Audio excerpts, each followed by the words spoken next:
Okay, ito, gawa tayo ng long form video ng dito sa may booth ng Audiophile. Yan, Audiophile booth dito sa may Music Manila 2025. Ayan, Unless the Power of Audio. Yan, ito yung bungad sa atin. Mixing control, HH model nyo. Okay. Ayan, HH Electronics product.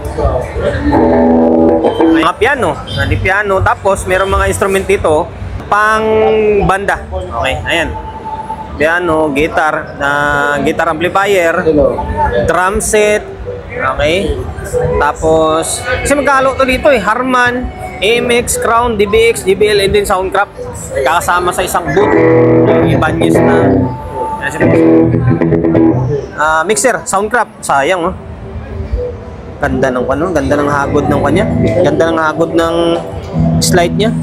Soundcraft na Nano M24. May built-in na equalizer dito. Angas, oh. Ako kasi pag nagtitesting ako ng mixer, yung unang kinakapa ko is yung slide niya. Yan, angas. Kasi naka-manual naman to, hindi naman motorized to. Yan, yung tipong inagod ko kung smooth yung slide niya or ay hindi. Sayang, wala tayong dalang pera. Nakabili sana ng Soundcraft. May pinaglaanan kasi ako kaya hindi tayo nakabili dito. Yan, mixer ito ha, Soundcraft yung brand niya. Yung presyo, wala siyang presyo. Okay? Ayun, ito naman ay Soundcraft pa rin naman to. Nano M12 BT. Ito may Bluetooth kasi kaya BT, oh. May Bluetooth na siya. May display dito. Okay? Kapain natin, slide. Okay, ganda. Sa slide nyo. Okay, angas. Wala siyang presyo kasi wala naka-tag dito na presyo. Ngayon, ito Soundcraft naman na Nano M16. Tapos wala siyang Bluetooth, wala nakalagay na BT. Mayroon siyang built-in na equalizer. Tapos slide. Kapain natin yung slide. Okay, swabe yung slide niya. Swabe rin yung slide niya. Ayan, no? Ganda rin. Okay, bali 16 channel to kasi nga 16 eh. Ayan, Soundcraft to ha. Soundcraft naman to. Tapos JBL. Speaker ng JBL. Speaker ng JBL. O JBL na to. Yung stand to. Ito naka full range. Okay. Ayan, tumutunog siya. Ba tayo makapiright? Okay. Yan na. Tapos ito Soundcraft na area. Ito DBX na original. Okay, yan.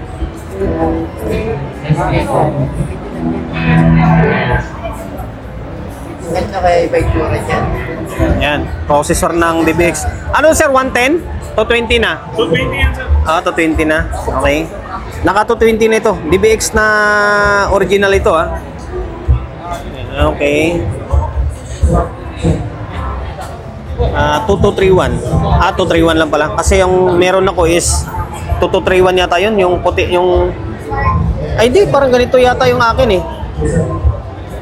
1231. Kaso lang, 110 kasi yun. Ito kasi naka 220 na to. Okay, yung slide nito. Kapain natin.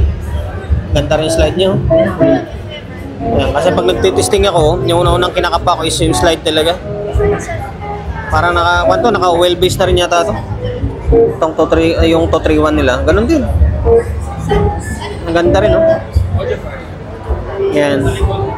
Kung ikumpara mo to sa DBX na nabibili nyo sa market ngayon ng mga imitation, ang layo. Sa slide pa lang magkaiba sila. Ito kasi mas medyo matigas siya konti. Kasi nga, alam mo yung kumakapit talaga siya. Tapos DBX na ano to? Compressor gate. Ayan, 266. Tapos ito naman mic preamp naman ito. Tapos ito crossover nito. Okay? Yan, ito drive rack. Drive rack. Okay? Tatanong sana ako ng presyo kung magkano. Kaso may kausap si bossing. Ito naman na to, Soundcraft na mga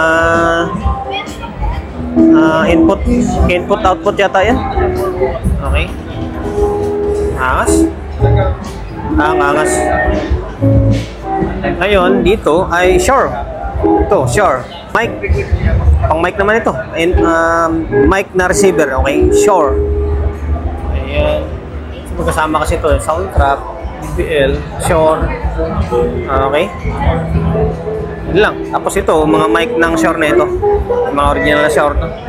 Hanggang dito is Shure pa rin na series or model pa nila, model Legendary ito.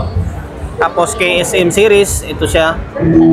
Tapos Nexadyne, ito yung series niya for mga itsura o iba-ibang klase.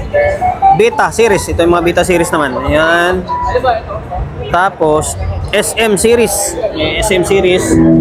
Okay, ayan. Tapos ito sa ilalim is VP series nila, mahaba na. Para may silencer. Tapos ito yung mga XLR snake cable kumbaga. Ito, yan. Gawa ng Shure. Okay. Ano ba ako natin? Ay, crown. Siyempre may crown eh, kasi kasama yung crown doon, no? Ngayon, meron crown na amplifier. Okay. Crown XLI 800. Crown XLR XLI 1.5. Ito 800 1.5. Tapos ito naman is 2.5. Mas malaki ito. XLI 2.5 tapos XLI na 3.5. Okay. Angas. Ang gaganda. Pera na lang kulang.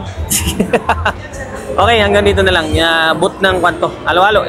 Ibanez, Harman, AMX, Crown, DBX, JBL Soundcraft, and then Shure. Okay.